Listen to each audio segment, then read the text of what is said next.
We will make it more attractive. Create a layer design.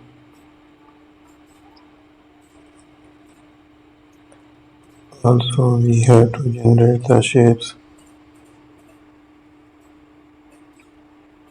So we will keep on editing, keep generating the picture there.